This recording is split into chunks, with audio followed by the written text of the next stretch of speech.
कैसे जो email ID है इसका कैसे ऑनलाइन सीमलेस किसी दफ्तर गए बिना उनको ऑटोमेटिकली परमिशन मिल जाए उसकी व्यवस्था की जा रही है। कोई निजी कार्यक्रम के लिए ये लागू नहीं होगा, परंतु अगर कोई सार्वजनिक कार्यक्रम अगर करनी हो तो उसके लिए ये व्यवस्था लागू रहेगी। अतः आपके माध्यम से जनता से अपील है, अनुरोध है, हमें हमारी जितने भी सार्वजनिक आयोजन है वो भी करना जो आवश्यक है, परंतु कोविड-19 की जो प्रोटोकॉल है उसको ध्यान में रखते हुए ही हर आयोजन को होने दिया जाएगा। ये आपके माध्यम से जनता से भी अपील है। सर, पब्लिक गैदरिंग की कितनी संख्या, कितनों को परमिट करेंगे आप? जैसे हमने कहा है, कोई भी सार्वजनिक आयोजन तो उसके लिए कोई नंबर भारत सरकार या प्रदेश सरकार ने फिक्स नहीं किया है और लोकल स्तर से भी कोई नंबर की सीमा नहीं की गई है, परंतु जो अगर सार्वजनिक आयोजन जो भी आवश्यक है वो ईमेल के माध्यम से वो आवेदन करेंगे और ईमेल के माध्यम से ही उनको अनुमति मिलेगी, लोकल पुलिस और इंसिडेंट कमांडर द्वारा दी जाएगी। केस टू केस बेसिस पे एग्जामिन करेंगे। ये इस गाइडलाइन का मुख्य उद्देश्य है स्वनियमन, सेल्फ रेगुलेशन।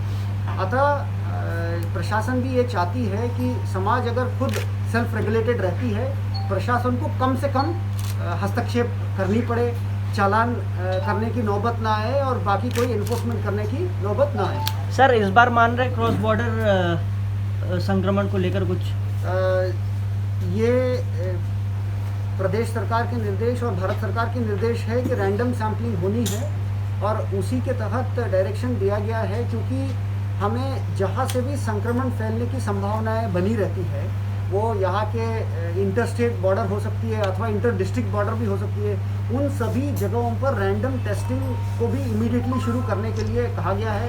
मेट्रो स्टेशन हो सकती है, बस स्टेशन हो सकती है, उन जगहों पर भी इंक्रीज टेस्टिंग आप देखेंगे। इवन दिल्ली बॉर्डर में भी जो जितने भी इलाके हैं कि वहाँ पे बस स्टेशन हो सकते हैं, मेट्रो स्टेशन हो सकता है, कई मोहल्ले हैं, कई गांव हैं, कई सेक्टर्स हैं, वहाँ भी आप कल से हमारी टीम्स वहाँ टेस्टिंग करना शुरू करेगी।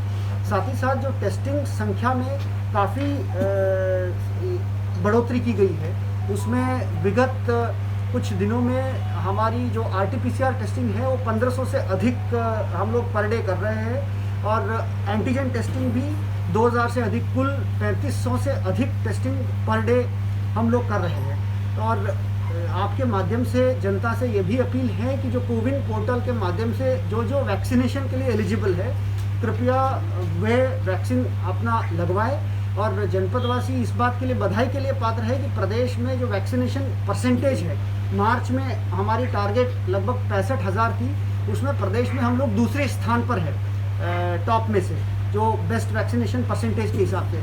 परंतु दूसरे स्थान से हमें संतुष्ट नहीं है, पहले स्थान पर रहनी चाहिए और टारगेट से अधिक हमें वैक्सीनेशन इस महीने में हम लोग करने का प्रयास करेंगे। आप सबके सहयोग से शहर हो या कि देहात हो, वैक्सीनेशन कराने के लिए भी खुल के सामने आए। सर, कितनी टीमें बना रहे हैं सर? कितनी टीमें क्रॉस बॉर्डर संक्रमण जो रैपिड टेस्टिंग के लिए आप बोल रहे हैं, कितनी टीमें बना रहे हैं, कहाँ लगेंगी सर? ये जैसे हमने कहा कि रैंडम टेस्टिंग पूरे ज़िले में होगी, वो क्रॉस बॉर्डर भी जो बॉर्डर के जो आसपास के इलाके हैं, इसमें मेट्रो के लिए और जो आसपास की जो गांव है, तो उसमें अभी 2 टीम्स इसके लिए काम करेगी। वो CMO साहब के निर्देश में ये काम करेगी।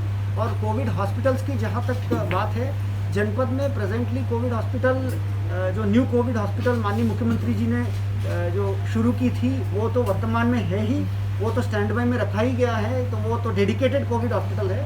इसके अतिरिक्त जो जिम्स में भी वहाँ नॉन कोविड की भी सेवा शुरू हुई है, परंतु वहाँ जैसे अगर कोविड पेशेंट्स बढ़ते हैं तो उनके लिए बेड्स को ऑलरेडी विकल्प के तौर पर रखा गया है। सर, अभी कितने टोटल कुल हॉस्पिटल और अपनी कैपेसिटी कितनी है?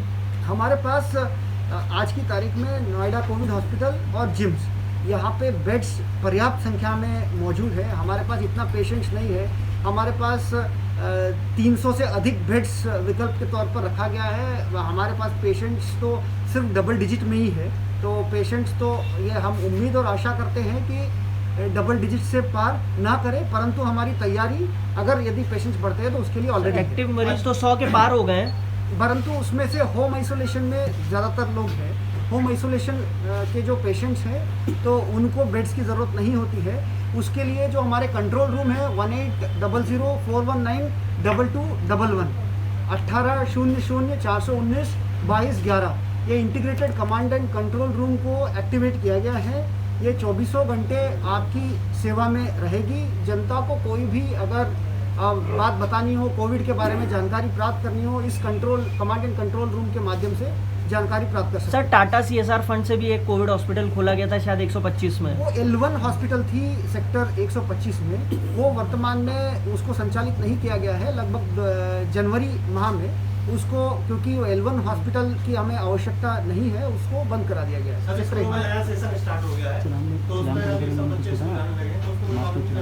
आपने देखा ही है कि प्रदेश सरकार ने विस्तृत गाइडलाइन दिया है रिगार्डिंग एजुकेशनल इंस्टीट्यूशंस, और खास तौर पे बेसिक शिक्षा और माध्यमिक शिक्षा के लिए प्रदेश सरकार की गवर्नमेंट ऑर्डर में जो गाइडलाइंस है उसका पालन किया जाएगा। और साथ ही में यहाँ पर क्योंकि उच्च शिक्षा के इंजीनियरिंग कॉलेजेस हो या मेडिकल कॉलेजेस हो, जो उच्च शिक्षा के जितने भी संस्थान हैं उनको निर्देशित किया जा रहा है कि वो खास तौर पे ये ध्यान रखे लक्षण युक्त कोई भी छात्र हो या लक्षण युक्त उनके कर्मचारी हो, कोई टीचर हो सकते हैं, ऐसे लोगों को ना बुलाए। और वहाँ पे आपने सुना भी होगा विगत कुछ दिनों में ऐसे कुछ संस्थानों में कैंप्स भी लगी थी कि उनके कुछ पेरेंट्स की कंसर्न थी, तो ऐसे संस्थानों में भी रैंडम सैम्पलिंग, रैंडम चेकिंग होती रहेगी। सर मास्क क्या पहले की तरह से मास्क पे जो चालान कटते क्या दोबारा से शुरू हो सकते हैं ऐसे चालान? इसीलिए हमने कहा कि सबसे बेहतर विकल्प होता है स्वनियमन, सेल्फ रेगुलेशन। अगर इसमें लापरवाही अगर देखने को मिलती है तो ज़रूर चालान ये काटना शुरू किया जाएगा, परंतु हम आशा और उम्मीद ये करेंगे कि प्रशासन को चालान करने की आवश्यकता ना पड़े। परंतु वो इसलिए आवश्यक है कि जो मास्क नहीं पहनते सार्वजनिक स्थलों पर, वो न सिर्फ अपने आप को जोखिम में डाल रहे हैं, वो समाज के अन्य व्यक्तियों को भी जोखिम में डाल रहे हैं जिसकी हक उनको नहीं है। अतः आपसे अनुरोध है कि स्वनियमन पर जोर दें। सर महाराष्ट्र फिलहाल मास्क पर चलान नहीं है, अभी नहीं। फिलहाल मास्क पर चलान है, परंतु जैसे विगत कुछ दिनों में आपने देखा है जो समाज में जनरली जो अवेयरनेस थी, काफ़ी ज़्यादातर लोग पहले मास्क पहनते थे। इधर लोगों में ये रहता है कि हो सकता है कुछ लोग वैक्सीनेशन करा लिए हो सकता है उनको, कुछ लोगों को गलतफहमी हो सकती है। अतः जो भी एक रॉन्ग प्रिजुडिस के वजह से अगर लोग खुद मास्क नहीं पहन रहे सार्वजनिक स्थल पे और दूसरे को अगर जोखिम में डालेंगे तो ज़रूर कानूनी कार्रवाई करेंगे। वर्तमान में भी की जा रही है और आगे भी और तेज़ी गति से की सर एक सवाल, जैसे गुजरात से लोग आ रहे हैं, गुजरात में क्योंकि नाइट कर्फ्यू भी लगाया जा रहा है, इसी तरीके से मध्य प्रदेश है, पंजाब है, और भी राज्य हैं जहां पर लोग, ऐसे कुछ लोग होंगे यहाँ ट्रैवल भी कर रहे होंगे जो प्लेन से आते होंगे, इन लोगों के लिए क्या व्यवस्था की आप लोगों ने? आप जानते हैं कि जनपद गौतम बुद्ध नगर की भौगोलिक क्षेत्र की वजह से यहाँ ट्रैवलर्स बहुत लोग आते हैं, और विगत कुछ दिनों में देखने को भी मिला है कि कुछ ही दिन पहले ये सैम्पलिंग कराई गई थी, एनालिसिस कराई गई थी कितने लोग हैं जो हमारे जो एक्टिव पेशेंट्स में ट्रैवलर्स की 5 ऐसे केस निकली थी जिसमें ट्रैवल हिस्ट्री थी, वो महाराष्ट्र के थे, केरल के थे और अन्य प्रदेशों के थे।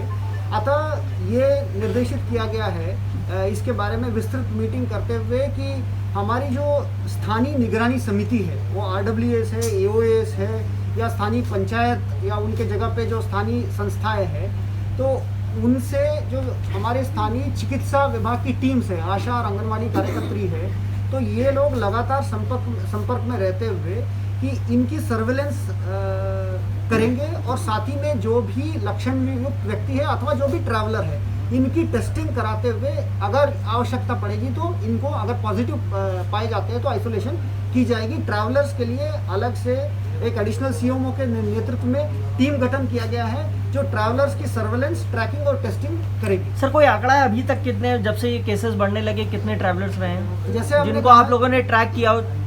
ये जनपद गौतम बुद्ध नगर में एग्जैक्ट आंकड़ा बताना इसलिए मुश्किल है, जैसे आप जानते हैं कि सिर्फ दिल्ली एयरपोर्ट में प्रतिदिन 60,000 लगभग डोमेस्टिक पैसेंजर्स आते हैं और 7,500 इंटरनेशनल पैसेंजर्स आते हैं। इंटरनेशनल पैसेंजर्स की तो प्रत्येक पैसेंजर की मैनिफेस्ट जो जनपद गौतम बुद्ध नगर में आते हैं उनका डेटा हमारे पास है, वो आपको रिलीज भी करा देंगे।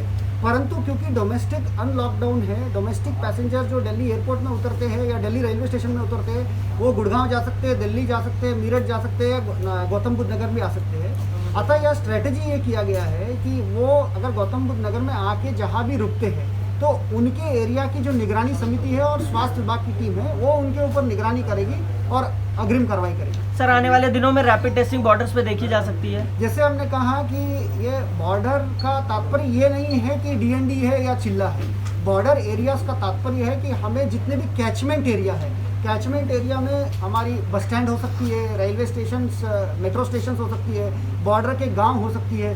ये संक्रमण कैसे फैल रही है इसको असेस करने के लिए सिर्फ दिल्ली बॉर्डर ही नहीं और भी बॉर्डर्स में कराएंगे और भी जगह कराएंगे।